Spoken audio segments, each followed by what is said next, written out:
Oh, Oh, where did he come from? yeah. Well, hello and welcome back to the Shallow Proclamation. My name is Thomas with a T, and I'm joined by Paul. with a P. Yeah, good to see you guys again.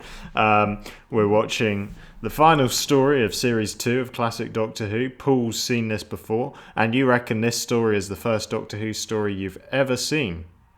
Well, not the first story I've ever seen. But the first The you first kind one of... I did ever see. Yeah. It's like, yeah, I don't know what this channel's about. Sorry, I mucked that up. I had one job. It was a bit weird. Like, it was strange. I was like, what is this thing even about, this show? The first story that Doctor Who... The first story that Paul... Oh, for goodness sake. The first story that Paul remembers seeing. Yes, I'm pretty certain it's the very first story I ever watched. Yeah, and I've never seen the classic era before. I started with Eccleston, so this is all new for me. But we enjoyed the first episode, and excited to see where it goes. Do give us a subscribe if you'd like to continue with us on this journey. Pop any questions you'd like down below for our Series 2 review, which is coming up, a live stream probably. Very exciting. Let us know that there are questions for that, and we will address them. And if you join us live, you can put your little questions in the chat, and we can bring them up and engage with them. The last one was quite fun, actually, so we're looking forward to that. Yeah. But yeah, should we jump into it? I think it's true to say as well that this story was chosen by fans to be shown as part of, like, on the 40th anniversary of Doctor Who. This was the one they wanted to be shown as part of, like, the Hartnell story, you know. I guess there was one for each Doctor, and this is the one that was chosen for Hartnell by the fans. So that maybe gives you a sense of the quality we might be dealing with. When was the 40th anniversary? Was there a special then, or? I don't think so, because it was 2003. Yeah, I think it would have been still pre-revival, wasn't it? Yeah.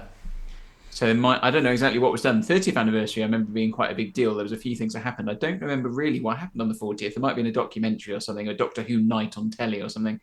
Yeah. If you know, below, comment. A documentary. Hey, see what you did there. This morning, solitude and study are uppermost in my mind. We understand, Father. Thank you again, my child. Good morning. Typically, you say good morning at the beginning of the interaction, but Good morning to you.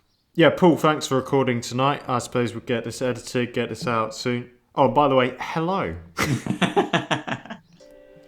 See, I thought he was going to go for a dip there. Bit of hummus. He's got his celery sticks. Do you reckon he's a Moroccan-style hummus or a red pepper hummus guy? So this is, like, it says location, Ealing Studios. All of this is in the studio. Like, that's in the studio. Yeah. I mean, I suppose you think you can tell, yeah, it's not a real place. Yeah, I guess so. But it's still pretty effective. Look how well they've dressed the floor there. There's a lot of detritus, isn't there? Excellent use of language, Thomas. I've been reading the dictionary again. Oh, where did he come from? Yeah. It's like Batman dropping from the sky. Right? He's holding up to that. That was quite impressive, actually. Follow me. There's a bit of comedy in this story as well, isn't it? It's not quite Roman's level, but it's got a light touch to it. I used to think that a gramophone was a hotline that you dialed to find out more about the English language. Dear me. Oh, that was for knocking on the door. I thought he was trying to barricade. Right. No, what's the word when you break a door down? Doctor, wake up. Yeah, now you've said barricade. I can only think of barricade. Yeah, it's not barricade, is it? That's the opposite. That's build a door. You mean like break it down, but there's a word, isn't there? There is a word, isn't it?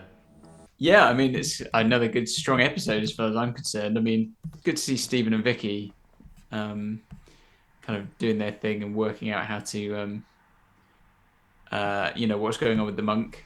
Yeah. Quite, we've got a few developments, haven't we? The Vikings have turned up. Battering ram. Yes, that's it.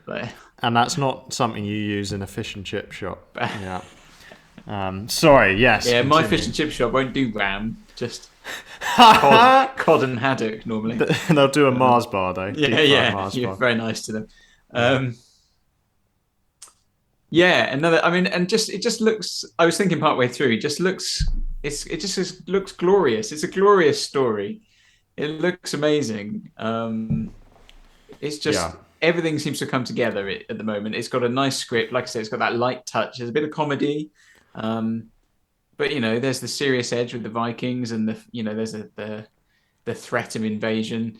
You obviously got the Vikings turning up, and you've got the monk, and you're not quite sure what to make of him because he's obviously not quite from that time.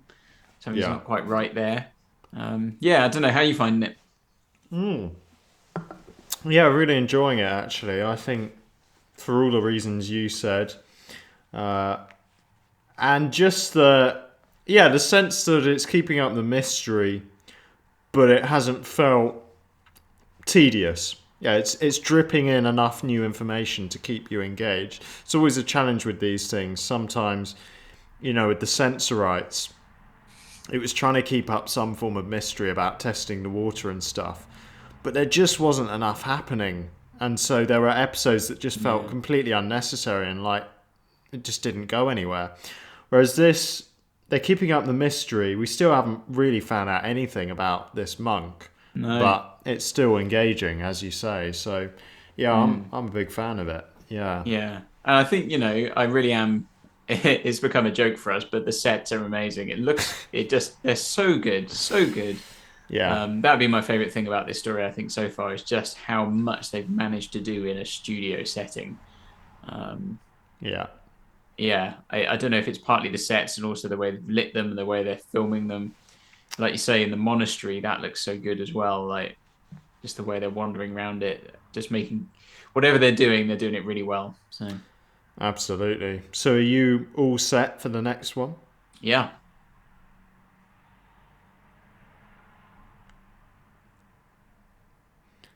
Nice. Well, thanks for watching, everyone. Do give us a subscribe if you'd like to join us on this journey. And isn't a set like the term for a family of foxes? Something like that, yeah. Or badgers or something. Yeah. So join us for the next one. This is what we do on this channel.